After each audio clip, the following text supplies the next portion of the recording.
Bonjour les petits lutins, c'est Luna la fée. Aujourd'hui, je vais vous raconter une histoire. Êtes-vous prêts? Êtes-vous bien installés? L'histoire d'aujourd'hui, c'est Luciole et Blandine. Luciole et Blandine. Blandine possédait une peau pâle et des cheveux d'un blond presque blanc, tout comme Luciole. Les yeux de Luciole étaient teintés de vert et constellés de paillettes d'or, ceux de Blandine aussi. Luciole et Blandine étaient jumelles, en tout point semblables. Elles avaient de surcroît les mêmes envies, les mêmes habits. On parvenait cependant à les distinguer, car l'une était constamment vêtue de noir et l'autre de blanc. Mais alors que rien ne pouvait le laisser prévoir, ce que l'on croyait impossible arriva. Assises à la terrasse du restaurant nommé Le Fol Amour, les deux sœurs discutaient d'un projet qui n'allait pas tarder à voir le jour, la concrétisation de leur seul et unique désir.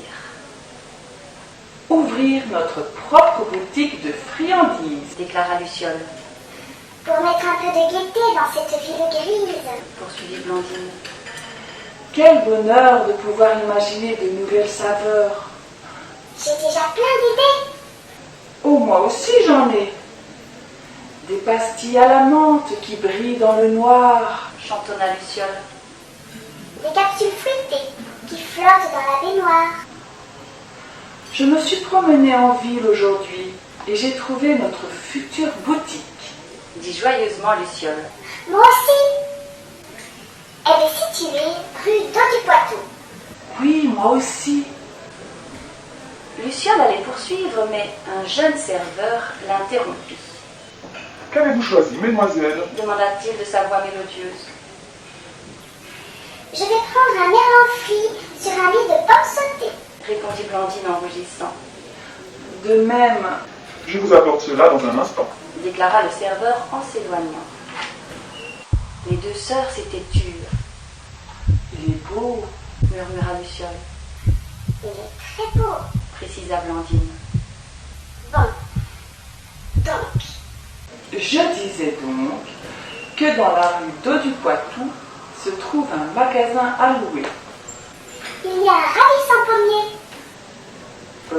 Non, c'est un figuier qui est planté devant la porte. Non, dans le jardin. Il n'y a rien devant la porte.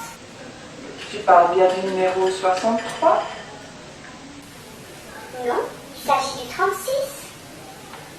Le 63 est mieux. Côté impair, face au soleil couchant. Je préfère les paires, le côté du soleil levant. En tout cas, l'intérieur sera bordeaux, avec des rideaux sombres. Il faut des murs blancs et des tentures roses pour un magasin de bonbons. C'est beaucoup trop classique. Créons quelque chose de nouveau, d'audacieux. Pour courir le risque que ça ne plaise à personne? Non. Ton idée est vouée à l'échec. Tu changes d'avis. Sinon, je monterai mon entreprise toute seule. Alors, tu monteras ton entreprise seule, Blandine. Bonne chance. Oui, bonne chance. Et une chose incroyable se produisit. Les jumelles signèrent leur contrat de location, chacune de leur côté. Dos à dos, dans la rue d'Au-du-Poitou, Blandine et Luciole admiraient la vitrine de leur nouvelle boutique. L'une portait une enseigne rose où étaient gravées les délices de Blandine, et l'autre, illuminée par des lettres en néon, formait les mots « La Luciole caramélisée ». Nous allons donc nous séparer, dit doucement Blandine. Nous séparer alors que notre véritable vie commence. Notre véritable vie commence là où nous nous séparons. Peut-être est-ce un signe du destin. Pourtant, nous avons toujours cru devoir suivre le même chemin. Nos idées étaient si semblables. Cela nous paraissait évident. Évidemment, les apparences sont souvent trompeuses. Et nous nous sommes trompés. Blandine baissa les yeux pour regarder sa montre. C'est l'heure, affirma-t-elle, un soupçon d'inquiétude dans la voix. J'espère sincèrement que ta première journée sera fructueuse. m'inquiète aussi, Luciole. dit-elle en se dirigeant vers les premiers visiteurs. Maman, Cria une petite fille en tirant la main de sa mère. je veux acheter du guimauve à la griotte. L'enfant poussa la porte des délices de Blandine et s'arrêta, ébahi par la beauté du magasin. Un parfum vanillé flottait dans la pièce. Une tendre couleur rose teintait les murs, du sol au plafond. La fillette se rua vers une étagère garnie de paniers en osier débordant de confiseries acidulées. Non loin de là, marchant dans la rue, un garçon de 8 ans annonça fièrement à ses copains. J'ai cassé ma tirelire pour dévaliser la luciole caramélisée. À ces mots, il pénétra dans l'antre obscur du magasin. Les murs bordeaux n'étaient éclairés que par des aquariums remplis de liquides phosphorescents. À côté d'eux, une série de bocaux en verre abritait des bonbons aux formes inquiétantes. Depuis l'ouverture des 2 boutiques de friandises, les clients affluaient, car les jumelles rivalisaient d'idées. Si lundi, Blandine arborait une pancarte vantant les mérites des carabricots confits au sucre candi, on découvrait le mardi, dans la vitrine de Luciole, offre spéciale pour 3 chocococos achetés, 1 gratuit. Ravis, les villageois sortaient les bras chargés de délices caramélisées et autres crèmes glacées au dentifrice. Luciole était en train de confectionner des sachets surprises lorsqu'un individu posa une montagne de bonbons sur le comptoir. Se demandant quel enfant possédait les moyens d'acheter autant de sucreries, elle leva les yeux et fut bien étonnée de voir le serveur du Folamour. Bonjour. Balbutia Luciole. Bonjour. Répondit-il en souriant. Votre magasin est magnifique. Ce décor ténébreux se marie parfaitement avec la singularité de vos créations gustatives. Et je m'y connais, je travaille aussi dans le secteur alimentaire. Oui, vous êtes serveur au Folamour. Murmura-t-elle les joues en feu suite à ce discours élogieux. Proposez-vous des cartes de fidélité, car je serai un client régulier. Malheureusement, non, mais je vous offre une ristourne de 10%. Parfait. S'exclama-t-il en payant. Alors à très bientôt, mademoiselle. Et il sortit de la boutique. Impatiente de raconter à sa sœur la visite du beau serveur, Luciole se hâta de ranger son magasin avant d'en faire la fermeture. Elle avait à peine terminé de récurer les aquariums lumineux que sa sœur entra comme une furie dans sa boutique. Tu ne devineras jamais qui est venu me voir aujourd'hui. Toi non plus. Répondit Luciole. Le serveur du Folamour m'a acheté une montagne de friandises. Pardon? Tu as bien entendu, il a même demandé si j'avais une carte de fidélité. Désolée, Sorette, mais il préfère les délices de Blandine à la luciole caramélisée. Il m'a dit la même chose. Pardon? Tu as bien entendu. Dit-elle en haussant les épaules. Les jumelles se regardèrent un long moment sans comprendre. J'ai besoin de changer d'air. Tu m'accompagnes dans un bulle? Non merci. Je préfère aller faire un tour au planétarium. On se retrouve demain après la fermeture, d'accord? Contrariée, Blandine opina de la tête et quitta la luciole caramélisée. Luciole marchait entre Mercure et Vénus, admirant l'immensité de la voie lactée qui l'entourait. Le planétarium était désert à cette heure-ci. Elle ne croisa qu'un couple d'amoureux et une grand-mère accompagnée de son petit-fils. Luciole s'assit sur l'anneau de Saturne et réfléchit à l'étrange rencontre qu'elle avait faite. Une sombre silhouette s'installa à côté d'elle afin d'observer l'objet céleste. « Vous ici ?» s'exclama alors Luciole, reconnaissant les traits du serveur. Oh, bonsoir. J'ignorais que vous aimiez aussi cet endroit. J'y viens régulièrement. Avoua-t-elle en scrutant son visage éclairé par un rayon de lune artificielle. Je vous envie, murmura-t-il, trouvant l'atmosphère propice aux confidences. Pourquoi?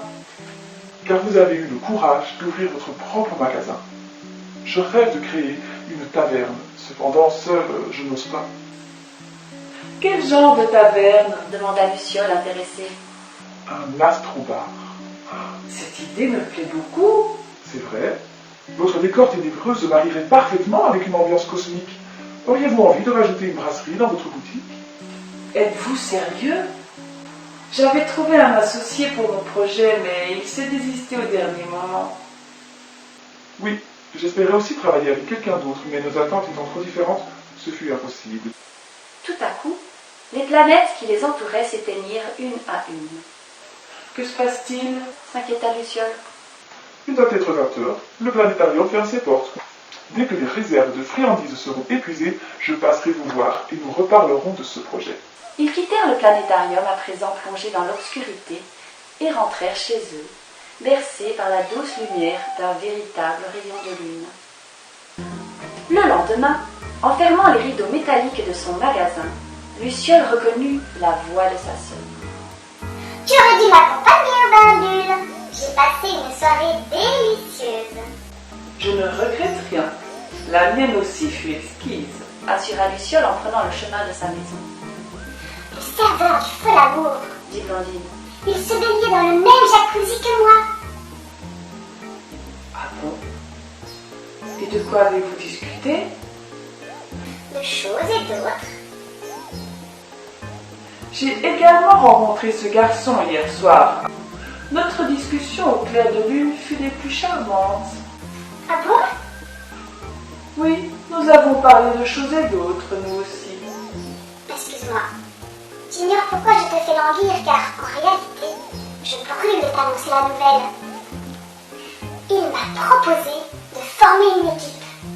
Il souhaite créer sa propre piscine, mais il n'a jamais trouvé quelqu'un avec qui le faire. Et il t'a proposé d'agrandir ton magasin pour y ajouter des nains à bulles? Oui, comment le sais-tu? Il m'a fait la même offre. Quel Quel buffle, tu peux le dire. À quoi joue-t-il? La prochaine fois qu'il viendra, je ne me laisserai plus embobiner par ses beaux discours. Il découvrira à ses dépens qu'on ne joue pas impunément avec le cœur des filles.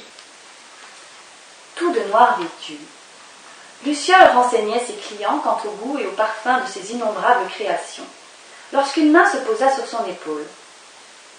La jeune fille se retourna et vit le visage souriant du serveur. Il portait entre ses bras une quantité invraisemblable de bonbons luminescents. « Ah, c'est vous. Je vous dévalise encore une fois. Murmura-t-il en se dirigeant vers le comptoir afin de décharger ses bras. 100 € et 59 centimes. » déclara Luciole. N'ai-je pas droit à une ristourne aujourd'hui? Non. Par contre, je vous ai concocté une nouvelle friandise qui, je dois l'avouer, n'en est qu'au stade expérimental. Disant ces mots, Luciole ouvrit un tiroir pour en sortir un minuscule paquet de pastilles rouges vif. Merci. Dommage qu'il soit si petit. C'est largement suffisant vu l'incertitude du résultat. Marmonna-t-elle en le regardant engloutir la moitié du sachet. Son visage devint vert pomme, puis rose citron, pour finalement prendre une jolie teinte bleutée. Plutôt corsé. Parvint-il à articuler, la gorge en feu. J'ai dû me tromper dans le dosage de pili-pili. Sans doute, oui. À l'avenir, je ne vous prendrai plus comme Kobe. Cette expérience était intéressante. À propos, êtes-vous disponible vendredi soir? J'en doute. Pourquoi? Je fête mon 20e anniversaire. Suis-je invité? Bien sûr. Pourriez-vous créer un nouveau délice à cette occasion?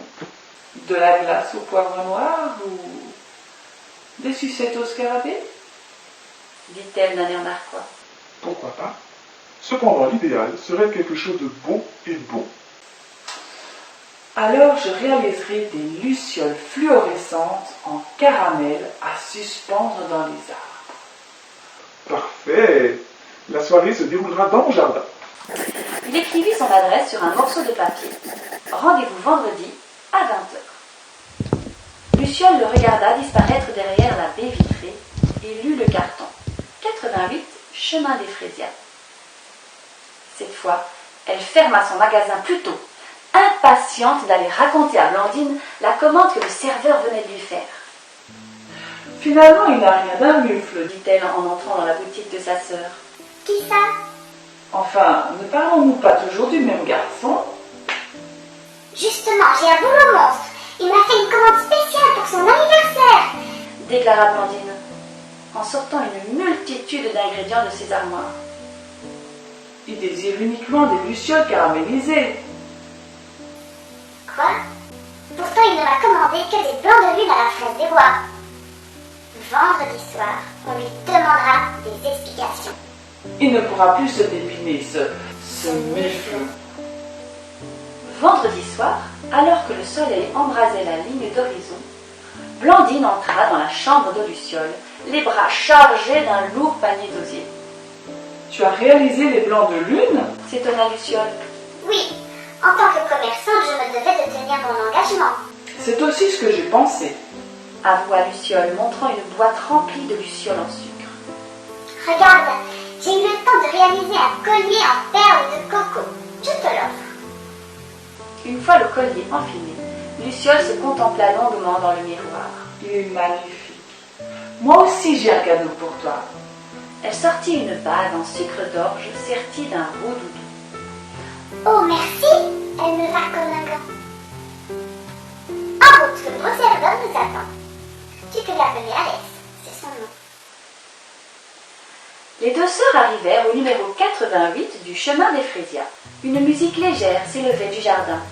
Elles poussèrent la grille et découvrirent des dizaines d'invités bavardant autour d'un buffet et d'une fontaine de champagne. Dès qu'il les vit, Alex vint à leur rencontre. Bonsoir. Oh, tu as une sœur jumelle? S'étonna-t-il. C'est maintenant que tu le remarques? Rétorqua Luciole incrédule. Comme convenu, voici les blancs de lune. Parfait. S'exclama Alex, en s'emparant du panier rempli de friandises. Où veux-tu que je pose mes lucioles caramélisées? Des lucioles caramélisées? Elles ont l'air succulentes, Allez donc vous servir à boire. répondit-il, prenant aussi la boîte de lucioles. Je vais tout installer. Sans bien comprendre, elles le regardèrent disparaître à l'intérieur de la maison. Il en ressortit 1 minute plus tard, 2 verres de champagne à la main, Bonsoir. dit-il en s'approchant. Oh, tu as une sœur jumelle?